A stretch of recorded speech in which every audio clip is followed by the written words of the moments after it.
दोस्तों, हम आपको उल्लू ऐप की एक ओरिजिनल स्टोरी के बारे में बताने जा रहे हैं। दोस्तों, एक गांव की लड़की होती है और एक शहर का लड़का होता है। ये दोनों आपस में एक दूसरे से बहुत प्यार करते हैं। फिर ये जो लड़का होता है अपनी गर्लफ्रेंड को बताता है कि आज मेरी गाड़ी आ रही है तो मैं आज अपने घर वापस शहर जा रहा हूँ। इसकी गर्लफ्रेंड थोड़ी उदास हो जाती है और उसको बोलती है कि तुम अपने घर तो चले जाओगे तो मेरा मन कैसे लगेगा।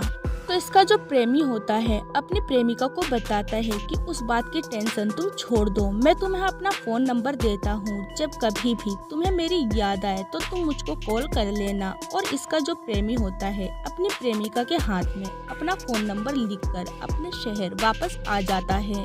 अब अगले दिन प्रेमिका आती है टेलीफोन बूथ पर, यहाँ पर अपने बॉयफ्रेंड के साथ बात करने लगती है। अब ये जब अपने बॉयफ्रेंड के साथ बात कर रही होती है तो ये इसके रोमांटिक बातों में इतनी बिजी हो जाती है कि इसको पता ही नहीं होता कि बाहर कस्टमर की लाइन भी लगी हुई है, क्योंकि वो भी यहाँ पर बात करने के लिए आए हैं। ये 1 से 2 घंटे तक उसके साथ खूब बातें करती है। फिर थोड़ी देर के बाद टेलीफोन बूथ के ओनर को बोलती है कि भैया इस समय तो यहाँ पर काफी भीड़ होती है, मुझको कोई ऐसा टाइम बताओ जिस समय भीड़ कम हो। फिर टेलीफोन बूथ का ओनर इसको बोलता है कि मैम आप 7 बजे के बाद आइए, 7 बजे के बाद यहाँ पर भीड़ कम होती है और 7 बजे के बाद आप कितनी भी बातें कर सकती हो। अब दोस्तों, ये खुश हो जाती है। अगले दिन से ये यहाँ पर 7 बजे आना शुरू कर देती है और रोजाना की तरह अपने बॉयफ्रेंड के साथ चरम सुख वाली बातें करती है। फिर एक दिन टेलीफोन बूथ का जो ओनर होता है ये अपने मन में सोचता है कि आखिर ये लड़की इतनी देर तक किससे बातें करती है।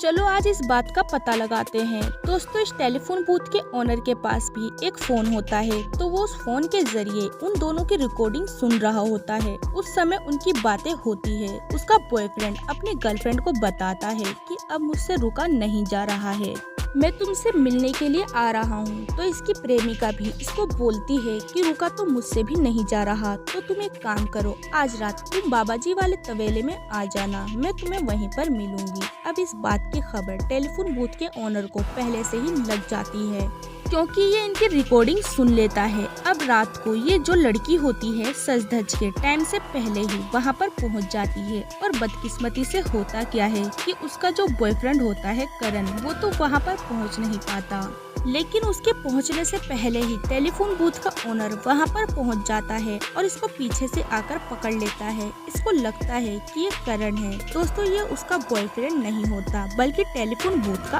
ओनर होता है और ये पीछे से इसकी आंखों में पट्टी बांध देता है और इसके साथ रोमांस करने लगता है। और इसके साथ रोमांस करने के बाद ही ये यहाँ से भाग जाता है। और फिर थोड़ी देर के बाद ये अपनी आंखों से पट्टी खोलती है और करण को आवाज लगाती है कि करण तुम कहाँ हो, लेकिन वहाँ पर करण नहीं होता है।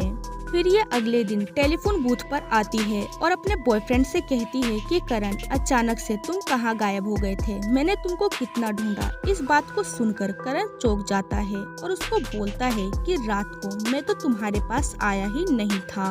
जब लड़की ये बात सुनती है तो ये पसीने छोड़ने लगती है और अपने मन में सोचती है कि अगर तुम वहाँ पर नहीं थे तो वहाँ पर कौन था और मेरे साथ रात को किसने रोमांस किया।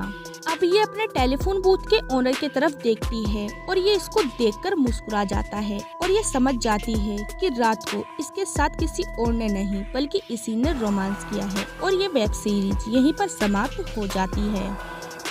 तो दोस्तों, अगर आज की हमारी ये वीडियो आपको पसंद आई हो तो वीडियो को लाइक कर दें, हमारे चैनल को सब्सक्राइब करके बेल आइकन को जरूर दबा दें ताकि हमारी आने वाली सभी वीडियोस की जानकारी आप तक सबसे पहले